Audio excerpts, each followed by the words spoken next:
ओम श्री गणेशाय नमः।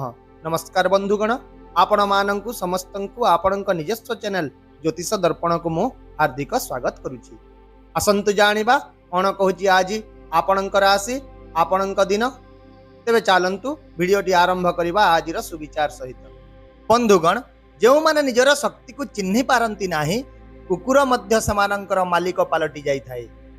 जदि आपणक सहित ठिया होइतिबा व्यक्ति शक्तिशाली अटे, तेबे जेते लोक भी विरोध करंतु ना काहेकि ताहा आपणक ऊपर किछि फरक पकाई न थाए।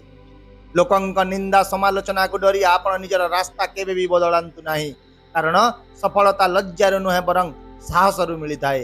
एवं गोटे कथा सबु बेले मने रखंतु जे आपणकर चिंताधारा जेते बड़ हेबो, आपणकु सफलता मध्य निश्चित सेते बड़ ही मिलिबो। एबे आसंतु जानिबा आजिर पंचांग।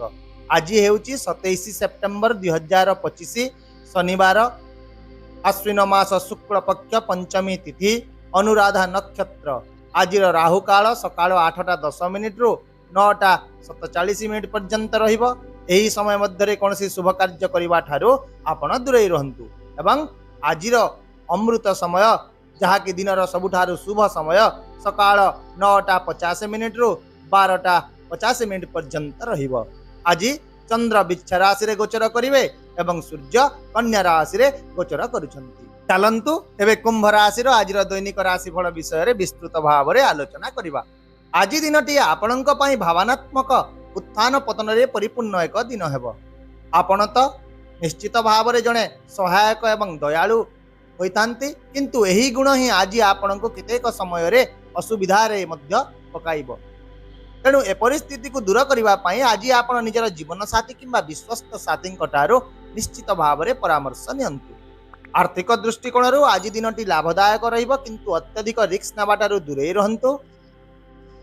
पार्टनरशिप व्यवसाय मध्य आज अधिक लाभ मिलिबो, किंतु साथी सहित किछि छोट मोट विवाद मध्य होई पारे। एहा छड़ा आज आपण बुद्धिमान भाव में जेकोसी विनियोग बा निवेश करंतु, जहाँकि आपणक पई बहुत लाभदायक रहिबो। सेहीपरि कर्मक्षेत्र एवं क्यारियर पई दिनटी बहुत भल रहिबो। आज आपण निज काम रे संतोष अनुभव करिवे, ता सहित अन्य मानक परामर्श मध्य आज आपणक पई लाभदायक साब्यस्त हेबो। किंतु ठीक समय रे सटीक चिंताधारा प्रकाश करिबा आज आपणक पई प्रकृत चैलेंज रहिबो। आउ मध्य जदि आपण किछि नूतन व्यवसाय किंबा नूतन काम आरंभ करिबा को चाहुचंती, तेबे आज दिनटी सेति पई एक बहुत शुभ दिन हेबो। अतीतर समस्या गुड़िक आज सुधरिबा आरंभ करिबो। एहा व्यतीत आज आपणक क्यारियर एवं व्यवसाय मध्य प्रगति हेबार संभावना रहिछि। चाकरी रे थिबा लोक माने सहकर्मी सहित समन्वय रक्षा करिबारे किछिटा असुविधार सम्मुखीन होई पारंती, किंतु धैर्य आपणको परिस्थिति को परिचालना करिबारे आज बहुत सहाय्य करिवो। तथापि आपणक सहकर्मी माने कोनोसी एक गुरुत्वपूर्ण निष्पत्ति नेबा पई आज आपणको अपेक्षा करिसंती। तेणु सही स्थान रे धैर्य एवं ज्ञानर आपण व्यवहार करंतु। विदेश यात्रा किंबा काम पाई भिसा संबंधी जदि कोनोसी प्रॉब्लम चलीथिला, सही दिगरे आज आपणको बहुत भल शुभ खबर मिली पारे। स्वास्थ्य दृष्टिकोण रू एबे जदि देखिबा आज आपण निजर खाद्य प्रति विशेष भाव में सतर्क रहंतु। तेलिया किंबा छणा खाद्य परिहार करंतु, नचेत आज आपणक पाचन तंत्र दुर्बल होई पारे। एहा छड़ा किछि लोकंक मुंड बिंधा किंबा निद्रा समस्या मध्य सृष्टि होई पारे। आपण मानसिक थक्का मध्य अनुभव करि पारंती।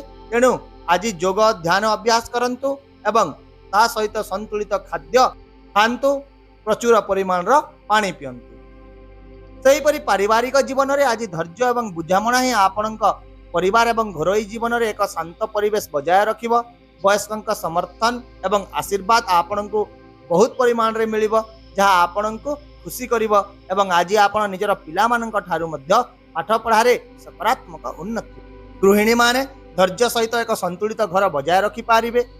एहा छड़ा आज संपर्क मानक सहित कथावार्ता सुखद रहिबो एवं जदि कोनोसी पुराना उत्तेजना चलीथिला ताहा मध्य आज समाधान होई जिवो। आउ मध्य आज आपण कोनोसी एक छोट यात्रा किंबा परिवार सहित पिकनिक रो योजना मध्य करि पारंती। सेहीपरि प्रेम एवं वैवाहिक जीवन विषय जदि देखिबा, तेबे आज आपण निजर साथी सहित किछि गभीर एवं व्यक्तिगत कथावार्ता करंतु, जहाँ आपण संपर्क रे अधिक घनिष्ठता आनिब। दुहिंक भितरे प्रेम वृद्धि हेबो। जदिओ किछि समय हैला दुहिंक भितरे समन्वयर अभाव रहितिला जहा द्वारा किछि दूरता सृष्टि हेउछि तेबे बुझामणा एवं विश्वास आज यहाको दूर करि पारिबो। एहा छडा विवाह पई योग्य व्यक्ति माने मध्य आज जे कोनोसी एक भल विवाह प्रस्ताव पाइबार संभावना रहिछि। ताहेले बंधुगण आपणक पई आजिर विशेष प्रतिकार आज आपण देवी दुर्गा को फल अर्पण करंतु एवं गरीब लोकंकु किछि दान करंतु। यह आपणक पई बहुत शुभ रहिबो एवं आपणक जीवन रे सकारात्मकता वृद्धि हे। आशा करूची भिडियोटी को आपण सकारात्मक चिंताधारा सहित ग्रहण करिवे एवं आपणकर दिन को आहुरी सुंदर करिवे। यदि आपणको आमर एई भिडियोटी पसंद आसिला तेबे दया करी भिडियोटी को हाइप करंतु, शेयर करंतु एवं आपणकर मूल्यवान मतामत कमेंट बॉक्स रे निश्चित भाव रे जणांतु। ता सहित आम चैनल को सब्सक्राइब करबा को मध्य भूलंतु नाही, कारण प्रत्येक दिन आमे आपणक पई आनी थाउ सठिक सहज एवं निर्भर योग्य राशिफल। तेबे आसंता काली पुणी देखा हेबा आउ एक नूतन राशिफल भिडियो सहित। से पर्यंत विदाय दियंतु। नमस्कार। जय जगन्नाथ।